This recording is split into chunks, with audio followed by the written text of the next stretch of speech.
নমস্কাৰ আবেলি খবৰ ষ্টুডিঅত মৰস্মিতা আৰম্ভণিতে এক ব্ৰেকিং নিউজ যোৰহাটত জয়ন্ত বৰাৰ মৃত্যুৰ ঘটনা তিনি আৰক্ষী বিষয়াক নিলম্বন তিতাবৰৰ এছডিপিঅ অমৃত কুমাৰ হুজাক নিলম্বন বৰহুলা থানাৰ ওসি মিন্টু খণ্ডিকৈ আৰু বেকাৰজান আৰক্ষী চকীৰ আইচি গোপাল দলেক নিলম্বন কৰা হৈছে আয়ুক্ত ললিত গগৈকে ঘটনাৰ তদন্তৰ দায়িত্ব দিয়া হৈছে এসপ্তাহৰ ভিতৰত তদন্তৰ প্ৰতিবেদন দাখিল কৰিবলৈ নিৰ্দেশ ঘটনাৰ বিচাৰ প্ৰক্ৰিয়া ফাষ্ট ট্ৰেক আদালতত চলিব জয়ন্ত বৰাৰ পৰিয়াললৈ চৰকাৰ তৰফৰ পৰা 6 লাখ টকাৰ সাহায্য আগবঢ়োৱা হৈছে লগতে পৰিয়ালৰ এজনক সংস্থাপন দিয়াৰ প্ৰতিশ্ৰুতি মুখ্যমন্ত্ৰী সৰ্বানন্দ সোণোৱালৰ সৈতে হোৱা আলোচনাৰ অন্তত মন্ত্ৰী অতুল বৰাই বৰহুলাৰ ঘটনা সন্দৰ্ভত চৰকাৰে গ্ৰহণ কৰা কেইবাটাও গুৰুত্বপূৰ্ণ পদক্ষেপৰ কথা ঘোষণা কৰিছে পুনৰবাৰ জনাইছো যে জয়ন্ত বৰাৰ যি মৃত্যুৰ ঘটনা তাত তিনিগৰাকীকৈ আৰক্ষী বিষয়াক ইতিমধ্যে নিলম্বন কৰা হৈছে তিতাবৰৰ এছডিপিঅ অমৃত কুমাৰ হুজাক নিলম্বন কৰা হৈছে লগতে বৰহুলা থানাৰ ওসি মিন্টু খণ্ডিকৈ আৰু বেকাৰজান আৰক্ষী চকীৰ আইচি গোপাল দলে কৰা হৈছে নিলম্বন আয়ুক্ত ললিত গগৈকে ঘটনাৰ সমস্ত তদন্তৰ দায়িত্ব অৰ্পণ কৰা হৈছে এসপ্তাহৰ ভিতৰত তদন্তৰ প্ৰতিবেদন দাখিল কৰিবলৈ নিৰ্দেশ দিয়া হৈছে ঘটনাৰ বিচাৰ প্ৰক্ৰিয়া ফাষ্ট ট্ৰেক আদালতত চলিব জয়ন্ত বৰাৰ পৰিয়াললৈ চৰকাৰ তৰফৰ পৰা 6 লাখ টকাৰ সাহায্য আগবঢ়োৱা হৈছে লগতে পৰিয়ালৰ এজনক সংস্থাপন দিয়াৰ প্ৰতিশ্ৰুতি দিয়া হৈছে মুখ্যমন্ত্ৰী সৰ্বানন্দ সোণোৱালৰ সৈতে হোৱা আলোচনাৰ অন্তত মন্ত্ৰী অতুল বৰাই বৰহুলাৰ ঘটনা সন্দৰ্ভত চৰকাৰে গ্ৰহণ কৰা কেইবাটাও গুৰুত্বপূৰ্ণ পদক্ষেপৰ কথা ঘোষণা কৰিছে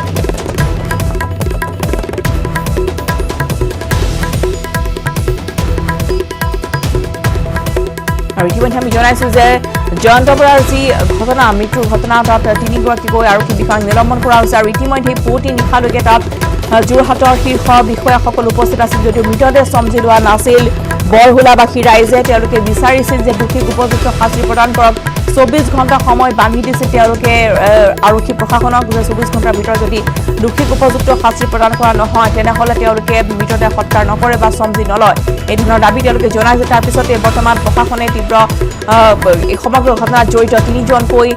আৰক্ষী বিষয়াক ইতিমধ্যে নিলম্বন কৰিছে সমগ্ৰ ঘটনাৰ বিচাৰ প্ৰক্ৰিয়া ফাষ্ট ট্ৰেক আদালতত চলিব বুলি জানিব পৰা গৈছে সেনাৰ অত্যাচাৰতে মৃত্যু হৈছে জয়ন্ত বৰা নামৰ যুৱকজনৰ নিশা তেওঁক উঠাই লৈ গৈছিল ঘৰৰ পৰা তাৰপিছত এই পুৱতি নিশা 3 বজাত যোৰহাটৰ মেডিকেল কলেজলৈ লৈ যোৱা অৱস্থাতে মৃত্যু ঘটিছে জয়ন্ত বৰাৰ আৰু ইতিমধ্যে পৰিয়ালৰ লোকে অভিযোগ আনিছে যে সেনাই গ্ৰেপ্তাৰ কৰা সময়ছোৱাতে তেওঁলোকে আহ্বান জনাইছিল যে পুৱাৰ ভাগত নিয়ক ৰাতি নিব নালাগে কিন্তু তাৰপিছতো সেনাই কোনো কথা নুশুনি উঠাই লৈ গৈছিল জয়ন্ত বৰাক আৰু এই সমগ্ৰ ঘটনাত জড়িত ইতিমধ্যে দোষী সাব্যস্ত কৰিবলৈ তেওঁলোকে আহ্বান জনাইছিল আৰু ইতিমধ্যে তিনি আৰক্ষী বিষয়াক নিলম্বন কৰা হৈছে পৰৱৰ্তী খবৰ ভাৰত চীন সীমান্তত শ্বহীদ হৈছে এজন সেনা বিষয়া দুজনকৈ জোৱান সীমান্তত ভাৰত আৰু চীনা সৈন্যৰ সংঘাত লাডাখৰ গলৱান উপত্যকাত চীনা সৈন্যৰে সংঘৰ্ষ উত্তেজনা বৃদ্ধি পাইছে ভাৰত চীন সীমান্তত যুদ্ধৰ বাবে ভাৰতক অহৰহ প্ৰৰোচিত কৰি আহিছে চীনে ভাৰতৰ অভিযোগৰ পিছতে চীনে কৰিছে প্ৰতিক্ৰিয়া সীমান্তত উত্তেজনা বৃদ্ধি নকৰিবলৈ ভাৰতক চীনৰ হুমকি একপক্ষীয়ভাৱে কোনো পদক্ষেপ নলবলৈ ভাৰতক সহযোগিতা প্ৰদান কৰা হৈছে ভাৰতীয় সূত্ৰৰ দাবী সংঘৰ্ষত নিহত হৈছে 3-4 জন চীনা সৈন্য ভাৰতে আন্তঃৰাষ্ট্ৰীয় সীমা অতিক্ৰম কৰাৰ অভিযোগ চীনৰ নিশা আন্তঃৰাষ্ট্ৰীয় সীমান্ত সংঘটিত হৈছে ঘটনাটি এপ্ৰিলৰ পৰাই গলৱান ভেলীত অব্যাহত আছে উত্তেজনা এলএচিত ভাৰত আৰু চীনা সেনাৰ যুযুধান ৰূপ এলএচি দুই পক্ষৰ মুঠায়ন কৰিছে বিশাল সেনা আৰু সমৰাস্ত্ৰ টেংক আৰু অন্যান্য যুদ্ধাস্ত্ৰ মজুত কৰি ৰাখিছে দুয়োটা পক্ষই আৰু ইতিমধ্যে ভাৰত চীন সীমান্তত এজন সেনা বিষয়া শ্বহীদ হৈছে লগতে শ্বহীদ হৈছে দুজনকৈ জোৱান সীমান্তত ভাৰত আৰু চীনা সৈন্যৰে সংঘাত লাডাখৰ গলৱান উপত্যকাত চীনা সৈন্যৰে সংঘৰ্ষ ভাৰতীয় জোৱানৰ উত্তেজনা বৰ্তমান বৃদ্ধি পাই আছে ভাৰত চীন সীমান্তত যুদ্ধৰ বাবে ভাৰতক চীনে অহৰহ প্ৰৰোচিত কৰি অহাৰ অভিযোগ উত্থাপিত হৈছে ভাৰতৰ অভিযোগৰ পিছতে চীনে কৰিছে প্ৰতিক্ৰিয়া সীমান্তত উত্তেজনা বৃদ্ধি নকৰিবলৈ ভাৰতক চীনৰ হুমকি একপক্ষীয়ভাৱে কোনো পদক্ষেপ নলবলৈ ভাৰতক সহযোগিতা প্ৰদান কৰিছে চীনে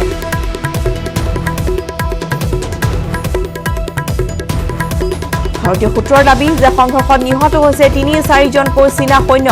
ভাৰতে আন্তঃৰাষ্ট্ৰীয় সীমা অতিক্ৰম কৰাৰ অভিযোগ চীনৰ নিশা আন্তঃৰাষ্ট্ৰীয় সীমান্তত সংঘটিত হৈছে ঘটনাটি এপ্ৰিলৰ পৰাই গলৱান ভেলীত অব্যাহত আছে এনেধৰণৰ উত্তেজনা আৰু ইতিমধ্যে এলএচি দুই পক্ষই মুঠায়ন কৰিছে বিশাল সেনা আৰু সমৰাস্ত্ৰ টেংক আৰু অন্যান্য যুদ্ধাস্ত্ৰ মজুত কৰি ৰাখিছে দুয়োটা পক্ষই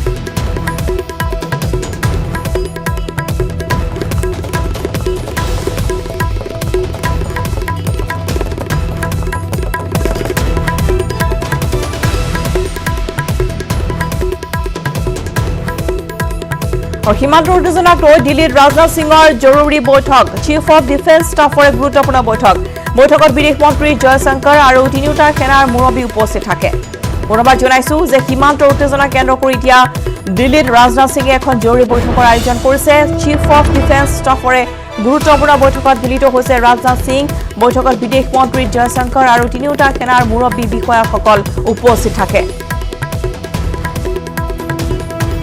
চীনা সৈন্যৰ যি আক্ৰমণ সেয়া প্ৰতিহত কৰিবলৈ ইতিমধ্যে সষ্টম হৈ পৰিছে দুয়োটা পক্ষ আৰু ইতিমধ্যে আমি জনাইছো যে তিনিওটা বিদেশ মন্ত্ৰী আৰু তিনিগৰাকী বিদেশ মন্ত্ৰীৰ লগতে উপস্থিত হৈছে সেনা বিষয়াসকল মুৰব্বীসকলৰ সৈতে আলোচনাত মিলিত হৈছে প্ৰতিৰক্ষা মন্ত্ৰী ৰাজনাথ সিং আৰু এই ধৰণৰ যি চীনা সৈন্যৰ আক্ৰমণ বা কেনেদৰে মজুত কৰি ৰাখিব পাৰি সীমান্তত অধিক সৈন্য সামন্ত সেই সন্দৰ্ভত আলোচনা কৰা হৈছে সীমান্তৰ উত্তেজনাক লৈ দিল্লীত এই জৰুৰী বৈঠকৰ আয়োজন কৰিছে ৰাজনাথ সিং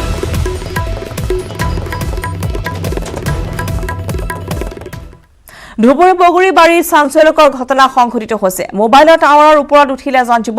যুৱকজনৰ নাম হৈছে হাফিজুৰ ৰহমান ধুবুৰীৰ ঘটনা বগৰীবাৰীত এক চাঞ্চল্যকৰ ঘটনা সংঘটিত হৈছে মোবাইলৰ টাৱাৰৰ ওপৰত উঠিছে এগৰাকী ব্যক্তি যুৱকজনৰ নাম হৈছে হাফিজুৰ ৰহমান বহু সময় ধৰি টাৱাৰৰ ওপৰত উঠি আছে হাফিজুৰ ৰহমান নামৰ এইগৰাকী ব্যক্তি ইতিমধ্যে বহু সংখ্যক লোকৰ তাত আগমন ঘটিছে আৰু সকলোৱে তেওঁক আহ্বান জনাইছে মোবাইল টাৱাৰৰ পৰা নামি আহিবলৈ কিন্তু ইতিমধ্যে আমি জনাইছো যে মোবাইল টাৱাৰৰ ওপৰত উঠিছে এগৰাকী যুৱক তেওঁৰ নাম হৈছে হাফিজুৰ ৰহমান পুৱাই মোবাইলৰ টাৱাৰত উঠিছে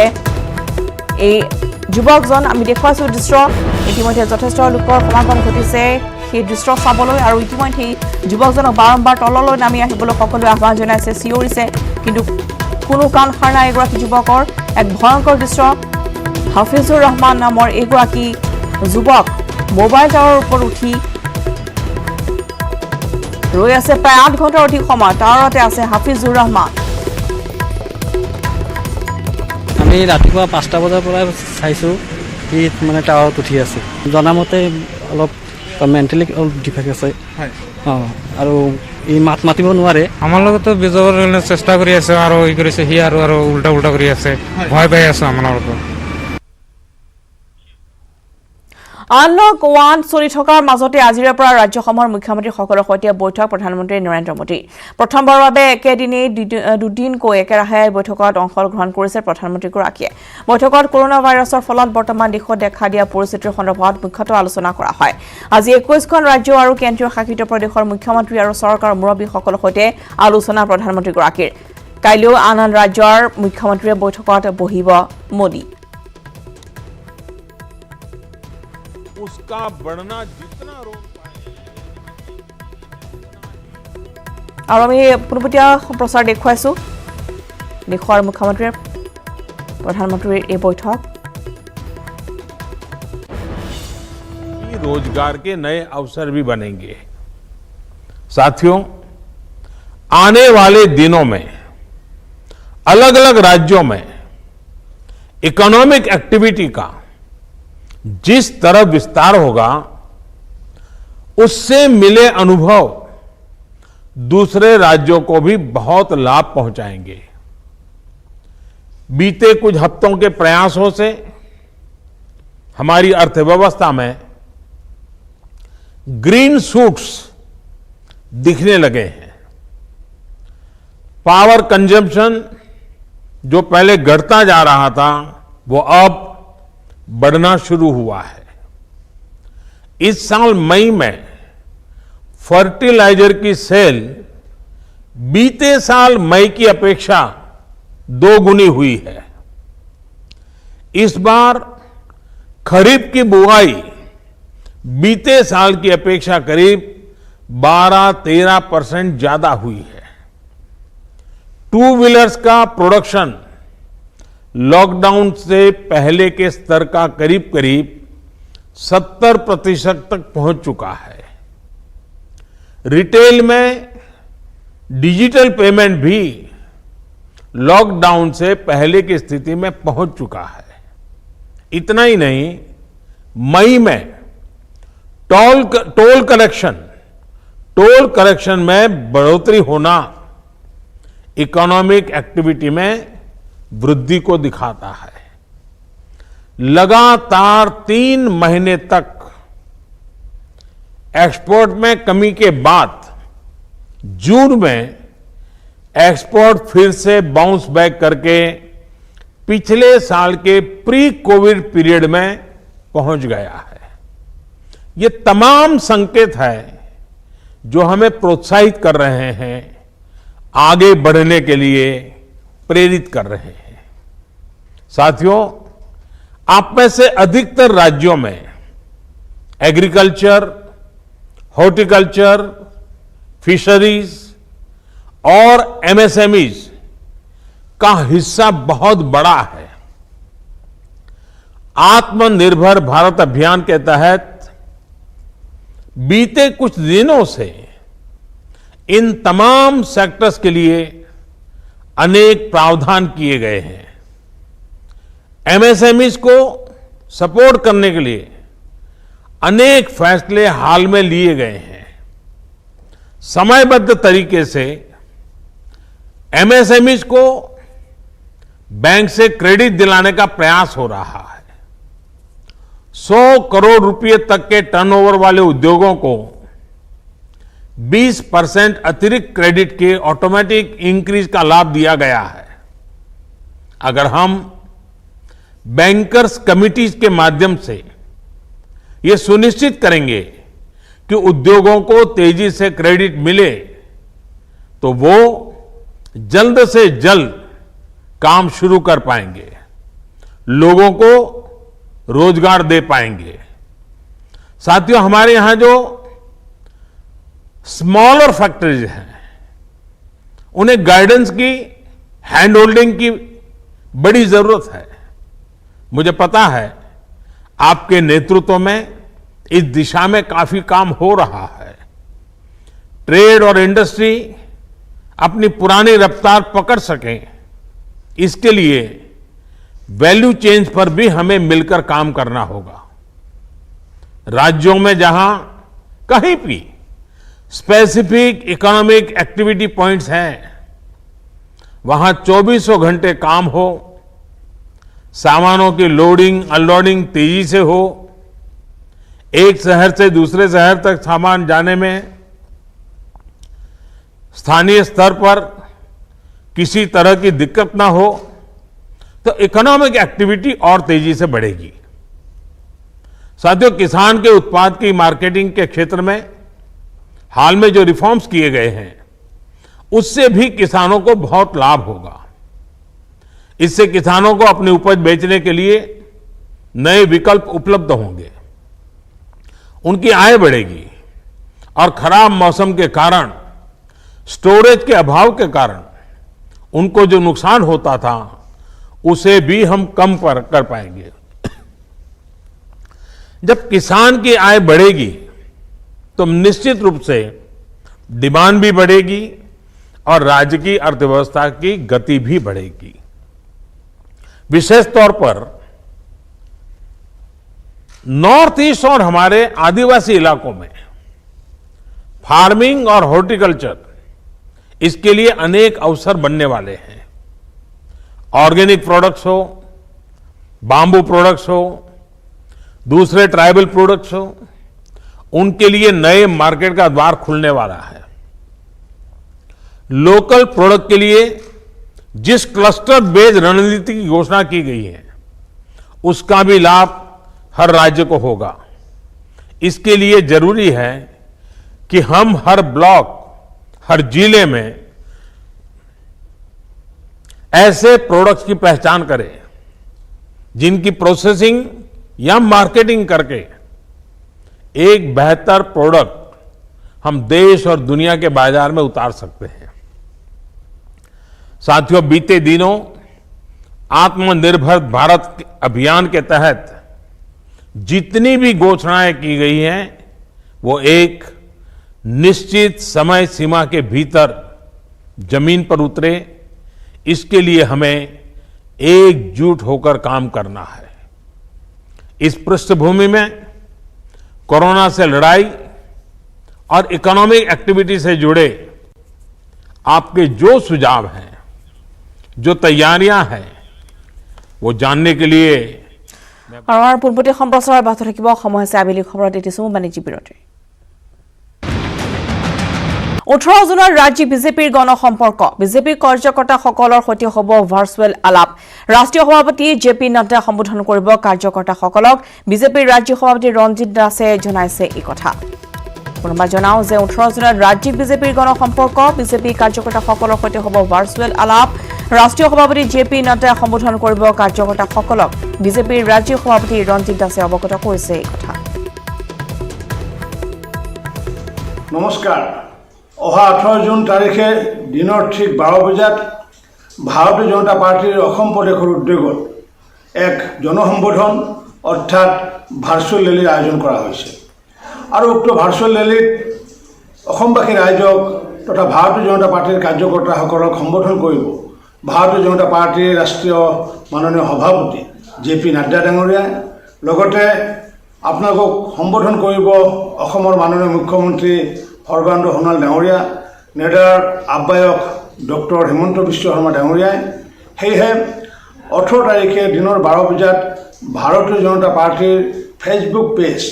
আৰু ইউটিউব চেনেল যোগে লাইভ হ'বলগীয়া অনুষ্ঠানত আপোনালোকে যাতে সকলোৱে অংশগ্ৰহণ কৰি আমাৰ এই ভাৰ্চুৱেল ৰেলী যাতে সফল কৰে তাৰ কাৰণে সকলোকে মই বিনম্ৰতাৰে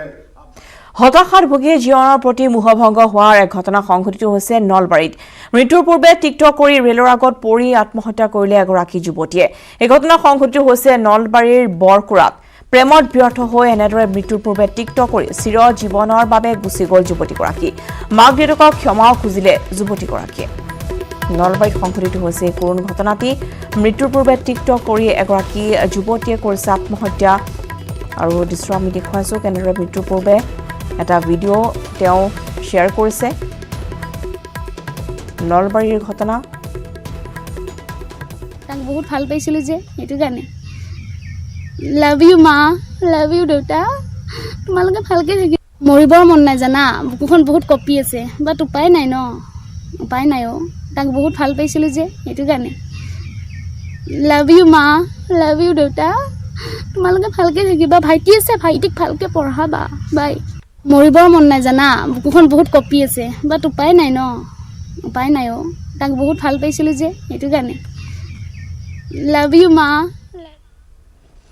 যোৰহাটৰ জয়ন্ত বৰাৰ মৃত্যু দুৰ্ভাগ্যজনক ঘটনাত জড়িত দোষীয়ে উচিত শাস্তি পাব বুলি মন্তব্য আৰক্ষী সঞ্চালক প্ৰধান ভাস্কৰ জ্যোতি মহন্তৰ আৰক্ষীৰ হাতত থকা তথ্যৰ ভিত্তিত চলাইছিল অভিযান এই মন্তব্য কৰিছে ডিজিপিগৰাকীয়ে খানাপাৰাত অনুষ্ঠিত ইউনিফাইড কমাণ্ড ষ্ট্ৰাকচাৰ বৈঠকৰ অন্তত এই মন্তব্য ডিজিপিৰ ৰাজ্য আইন শৃংখলাৰ পৰিস্থিতিক লৈ মুখ্য সচিবৰ অধ্যক্ষতাত অনুষ্ঠিত হৈছিল ইউনিফাইড কমাণ্ড ষ্ট্ৰাকচাৰ বৈঠক আৰু এই বৈঠকত ইতিমধ্যে ঘোষণা কৰিছে যে যোৰহাটৰ বৰহুলাত জয়ন্ত বৰাৰ যি মৃত্যুৰ ঘটনা সেয়া যথেষ্ট দুৰ্ভাগ্যজনক ঘটনাত জড়িত দোষীয়ে উচিত শাস্তি পাব বুলি মন্তব্য আৰক্ষী সঞ্চালক প্ৰধান ভাস্কৰ জ্যোতি মহন্ত আমি আজি ইউনিফাইড কমাণ্ড হেডকোৱাৰ্টাৰৰ যিটো মিটিং কৰিছোঁ তাত বিভিন্ন ইছ্যু ইয়াত আলোচনা কৰা হৈছে বিশেষকৈ অসমত থকা নিৰাপত্তাৰ প্ৰতি যিখিনি সমস্যা ভাবুকি আহিব পাৰে সেইবোৰ সন্দৰ্ভত আমি বিশদভাৱে আলোচনা কৰিছোঁ আৰু ওচৰ চুবুৰীয়া বিশেষকৈ ৰাজ্যকেইখনত তাৰ লগত অসমৰ নিৰাপত্তা বিষয়টোৰ লগত যথেষ্ট ইয়াত জড়িত হৈ আছে আৰু বিশেষকৈ আমি ফাণ্ডামেণ্টেলিষ্ট ইছ্যু যিখিনি আমাৰ ওচৰ চুবুৰীয়া বিশেষকৈ বাংলাদেশত কি কি ডেভেলপমেণ্ট ইত্যাদিবোৰ হৈছে তাৰ সন্দৰ্ভত অসমত ল'বলগীয়া সাৱধানতাখিনি আৰু এই ক্ষেত্ৰত যিখিনি মৌলবাদী শক্তিয়ে গা কৰি উঠিব পাৰে বা প্ৰৱণতা দেখা গৈছে তাৰ সন্দৰ্ভত আমি বিশেষ ধৰণৰ ষ্ট্ৰেটেজি আমি ডেভেলপ কৰিবলৈ লৈছোঁ আমি অসম আৰু অসমৰ কাষৰীয়া ৰাজ্যকেইখনৰ অৰুণাচল মেঘালয় মিজোৰাম আদিৰ সংক্ৰান্তত ছিকিউৰিটিৰ ওপৰত যিখিনি কথা পাতিবলগীয়া আছে সেইখিনি আমি ডিছকাছ কৰিছিলোঁ আৰু ইয়াৰ উপৰিও ড্ৰাগ আৰু আৰ্মছৰ ক্ষেত্ৰত যিটো আমাৰ ইনফৰমেশ্যন আছিলে সেইখিনি আমি ডিছকাছ কৰিছিলোঁ বাগজান কাণ্ড বৃহৎ নদীবান্ধ দিহিং পাটকাই খননৰ লগতে শেহতীয়াভাৱে ৰাজ্যত চলি থকা হত্যাকাণ্ডৰ বিৰুদ্ধে বঙাইগাঁৱত আছুৰ প্ৰতিবাদ সংগঠনটোৰ সদস্যসকলে জিলা কাৰ্যালয়ৰ সন্মুখত প্ৰতিবাদ সাব্যস্ত কৰে সামাজিক দূৰত্ব বজাই ৰাখি সদস্যসকলে হাতে হাতে প্লে কাৰ্ড আদি লৈ প্ৰতিবাদ সাব্যস্ত কৰে বৃহৎ নদীবান্ধ বাগজান কাণ্ড দিহিং পাটকাই খননৰ লগতে ৰাজ্যত শেহতীয়াভাৱে চলি থকা হত্যাকাণ্ডৰ বিৰুদ্ধে এয়া আছুৰ প্ৰতিবাদী কাৰ্যসূচী বঙাইগাঁৱত আৰু সংগঠনটোৰ সদস্যসকলে জিলা কাৰ্যালয়ৰ সন্মুখত প্ৰতিবাদ সাব্যস্ত কৰিছে সামাজিক দূৰত্ব বজাই ৰাখি এনেদৰে হাতে হাতে প্লে কাৰ্ড লৈ প্ৰতিবাদী কাৰ্যসূচী ৰূপায়ণ কৰা হৈছে বঙাইগাঁও জিলা ছাত্ৰ সন্থাই দিহিং পাটকাই দিগডেম বাগজান আৰু অসমত যি বৰ্তমান হত্যা লীলা চলি আছে তাৰ বিৰুদ্ধে আমি এই প্ৰতিবাদ চৰকাৰ নিয়ম নীতি অনুযায়ী আমি এই প্ৰতিবাদ সাব্যস্ত কৰিছোঁ আৰু চৰকাৰলৈ আমাৰ অনুৰোধ দাবী যে এই সমূহ বিষয়ত চৰকাৰে মনোযোগ দিয়ক আৰু এই বিষয়সমূহ অতি শীঘ্ৰে সমাধান কৰাৰ কাৰণে ব্যৱস্থা লওক ঋতুপৰ্ণ পেগুৰ হত্যাৰ প্ৰতিবাদত কাজিৰঙাত পথ অৱৰোধ কৃষক মুক্তি সংগ্ৰাম সমিতিৰ উদ্যোগত কহৰা বজাৰ সমিতিয়ে ঋতুপৰ্ণ পেগুৰ হত্যাৰ বিৰুদ্ধে কহৰা চাৰিআলিত প্ৰতিবাদ সাব্যস্ত কৰে কহৰাৰ ৩৭ নম্বৰ ৰাষ্ট্ৰীয় পথ অৱৰোধ কৰি প্ৰতিবাদ সাব্যস্ত কৰি ঋতুপৰ্ণৰ হত্যাৰ উচিত তদন্তৰ দাবী জনায় পথ অৱৰোধৰ সময়ছোৱাত ৩৭ নং ৰাষ্ট্ৰীয় ঘাইপথৰ দুয়ো দিশে আবদ্ধ হৈ ৰয় বহু সংখ্যক যান বাহন প্ৰতিবাদকাৰীসকলে ঋতুপৰ্ণৰ পৰিয়ালক ক্ষতিপূৰণ দিয়াৰো দাবী উত্থাপন কৰি খিলঞ্জীয়া লোকক নিৰাপত্তা প্ৰদানত চৰকাৰ ব্যৰ্থ হৈছে বুলি মন্তব্য কৰিছে আনহাতে উক্ত প্ৰতিবাদী কাৰ্যসূচীত একাংশ বিজেপি কাৰ্যকৰ্তায়ো অংশগ্ৰহণ কৰে আমি কৃষক মুক্তি সংগ্ৰাম সমিতি আৰু কহৰা বজাৰ সমিতিয়ে আজি আমি কৃষক একে যৌথভাৱে আমি আজি আন্দোলন কৰিবলৈ ওলাই আহিছোঁ এই কাৰণে ঋতুপৰ্ণ পেগুক যি নৃশংসভাৱে হত্যা কৰা হ'ল তাৰ প্ৰতিবাদত আৰু ঋতুপৰ্ণ পেগুক হত্যাকাৰী এনেকুৱা শাস্তি দিব লাগে যে কোনো কাৰণে তেওঁলোকে বাচি আহিব নোৱাৰে আইনী সুৰুঙা দি বাচি আহিব নোৱাৰে তাৰ কাৰণে আমি দাবী জনাইছোঁ অতি শীঘ্ৰে ঋতুপৰ্ণ পেগুৰ পৰিয়ালক এককালীন সাহায্য প্ৰদান কৰিব লাগে তাৰ লগতে তেওঁৰ পৰিয়ালক তেওঁ পত্নীক এটা চৰকাৰী চাকৰি প্ৰদান কৰিব লাগে আৰু ঋতুপৰ্ণ পেগুৰ হত্যাকাৰীক কঠোৰ শাস্তি বিহাৰ দাবীৰ ৰঙিয়াত ৰাষ্ট্ৰীয় ঘাইপথ অৱৰোধ বজৰং দলৰ ৰঙিয়াৰ ছ'চাইটি চকত বজৰং দলৰ বিশ্ব হিন্দু পৰিষদৰ কৰ্মীসকলে ঘাইপথ অৱৰোধ কৰি ঋতুপৰ্ণ পেগুৰ হত্যাকাৰীক কঠোৰ শাস্তি দিয়ক আমাক ন্যায় লাগে তালিবানী হত্যা নচলিব আদি শ্লোগানেৰে পৰিৱেশ উত্তপ্ত কৰি তোলে ঘাইপথ অৱৰোধৰ ফলত পথৰ দুয়ো দিশে শ শ গাড়ী আবদ্ধ হৈ পৰে ৰঙিয়া আৰক্ষী ঘটনাস্থলীত উপস্থিত হৈ পথ মুকলি কৰিবলৈ চেষ্টা কৰে যদিও প্ৰতিবাদকাৰীসকলে দণ্ডাধীশ উপস্থিতিৰ দাবী তোলে পিছত অৱৰোধস্থলী দণ্ডাধীশ উপস্থিত হোৱাত প্ৰতিবাদকাৰীসকলে ঋতুপৰ্ণ পেগুৰ হত্যাকাৰীক কঠোৰ শাস্তি দিয়া ঋতুপৰ্ণ পেগুৰ পৰিয়ালক উপযুক্ত ক্ষতিপূৰণ দিয়া ঋতুপৰ্ণ পেগুৰ পত্নীক চৰকাৰী চাকৰি ব্যৱস্থা কৰাৰ দাবী তুলি মুখ্যমন্ত্ৰীলৈও স্মাৰক পত্ৰ প্ৰদান কৰে ৰঙিয়া জিলা বিশ্ব হিন্দু তৰফৰ পৰা অসম চৰকাৰক আমি দাবী জনাইছোঁ যে অসমত যেনেকৈ হিন্দুৰ হত্যা ধাৰাবাহিকভাৱে হিন্দুৰ হত্যা কৰি আছে ইয়াত আমি এটা ষড়যন্ত্ৰ গুণ পাইছোঁ এই ষড়যন্ত্ৰ ভাৰত চৰকাৰৰ লগতে অসম চৰকাৰক দাবী জনাইছোঁ এই ষড়যন্ত্ৰ ইয়াৰ অসমৰ পৰা ধূলিসাৎ কৰি দিব লাগে আৰু লগতে যি দিন দুপৰতে ঋতুপৰ্ণ পেগুক হত্যা কৰা হ'ল ইয়াৰ হত্যাত বজৰং দল ৰঙিয়া জিলাৰ তৰফৰ পৰা তীব্ৰভাৱে তেওঁলোকক ধিক্কাৰ জনাইছোঁ আৰু লগতে তেওঁলোকক আমি দাবী জনাইছোঁ পৰিয়ালক 50 লাখ টকাৰ লগতে এটা চাকৰি তেওঁলোকে যোগান ধৰিব লাগে যিহেতুকে তেওঁৰ এটা 9 মহীয়া এটা বাচ্চা আছে তেওঁলোকক আগন্তুক দিনত তেওঁলোকৰ পৰিয়াল কেনেকৈ চলিব ইয়াৰ কাৰণে চৰকাৰে সুমতি ভাল এটা চিন্তা কৰিব লাগে তিনিচুকীয়াৰ বাগজানৰ BGR 5 নম্বৰ অগ্নিকাণ্ডত সংঘটিত হোৱা তৈলখাটৰ লগতে বাগজান দীঘলতৰং মধ্য ইংৰাজী বিদ্যালয়ত থকা আশ্ৰয় শিবিৰ পৰিদৰ্শন কৰে প্ৰাক্তন মুখ্যমন্ত্ৰী প্ৰফুল্ল মহন্তই তৈলখাটটোত সংঘটিত হোৱা অগ্নিকাণ্ডটো অতি শীঘ্ৰে জুই নিৰ্বাপনৰ দাবী জনায় প্ৰাক্তন মুখ্যমন্ত্ৰীগৰাকীয়ে লগতে ক্ষতিগ্ৰস্ত পৰিয়ালক উচিত ক্ষতিপূৰণ দিয়াৰ দাবী জনায় প্ৰয়োজন সাপেক্ষে প্ৰধানমন্ত্ৰীৰ ওচৰত বিষয়টো উত্থাপন কৰিব বুলি উল্লেখ কৰে প্ৰাক্তন মুখ্যমন্ত্ৰীগৰাকীয়ে এই সমস্যাটো অকল বাগজানৰ সমস্যা নহয় এইটো আমাৰ গোটেই অসমৰ সমস্যা আৰু এই সমস্যা উদ্ভৱ হোৱাৰ আগতেই তেওঁলোকে ব্যৱস্থা ল'ব পাৰিলেহেঁতেন কাৰণ আজি বিজ্ঞান বহুখিনি আগবাঢ়িছে গতিকে ক'ত কেনেকৈ ভূমিকম্প হ'ব ক'ত কেনেকৈ গেছ বিস্ফোৰিত হ'ব পাৰে এই সংক্ৰান্তত আগতীয়াকৈ জনাৰ উপায় আছিল কিন্তু সেই উপায় তেওঁলোকে কাৰ্যত ব্যৱহাৰ নকৰিলে যাৰ ফলত আজি প্ৰধানতঃ বাগজানবাসী ৰাইজে ক্ষতিগ্ৰস্ত হ'ব লগা হ'ল বেছিকৈ আৰু সেইকাৰণে আমি চৰকাৰক দাবী আগৰ পৰাও কৰিছোঁ আৰু কৰিম দাবী যাতে ইয়াৰ প্ৰতিজন ক্ষতিগ্ৰস্ত লোকে উপযুক্ত সাহায্য পাব পাৰে তিনিচুকীয়াৰ বাগজানবাসীৰ কাষত থিয় হ'ল আছুৰ সাধাৰণ সম্পাদক লুৰিণজ্যোতি গগৈ আশ্ৰয় শিবিৰত থকা বাগজানবাসীৰ খবৰ লোৱাৰ লগতে অৱস্থান ধৰ্মঘটত অংশগ্ৰহণ কৰে গগৈয়ে তৈলখাটৰ জুই শীঘ্ৰে নিৰ্বাপন কৰাৰ লগতে ক্ষতিগ্ৰস্ত লোকক উচিত ক্ষতিপূৰণ দিবলৈ অইল ইণ্ডিয়া কৰ্তৃপক্ষ আৰু চৰকাৰৰ ওচৰত দাবী জনায় লগতে বাগজানবাসীৰ জীৱন আৰু সম্পত্তিৰ নিৰাপত্তা সুনিশ্চিত কৰাৰ দাবী জনায় লুৰিণজ্যোতি গগৈয়ে আশ্ৰয় শিবিৰত থকা লোকসকলৰ খবৰ লৈছে আছুৰ সাধাৰণ সম্পাদক লুৰিণজ্যোতি গগৈয়ে আৰু ক্ষতিগ্ৰস্ত লোকসকলক উচিত ক্ষতিপূৰণো দিয়াৰ দাবী জনাইছে তেওঁ বাহুজানবাসীৰ কাষত এনেদৰে লুৱলীটি উপস্থিত হোৱাত কিছু আৱেগিক পৰিস্থিতিৰ সৃষ্টি হৈছে এনেদৰে যিসকল বৃদ্ধ আছিল তেওঁলোকে এনেদৰে কান্দিছে আশ্ৰয় শিবিৰত এনেদৰে এক শোকাকুল পৰিৱেশৰ সৃষ্টি হয় আৰু কিমান দিন এনেকৈ আৰু ইয়াৰ লগতে সময় হৈছে আবেলি খবৰৰ পৰা বিদায় লোৱাৰ নমস্কাৰ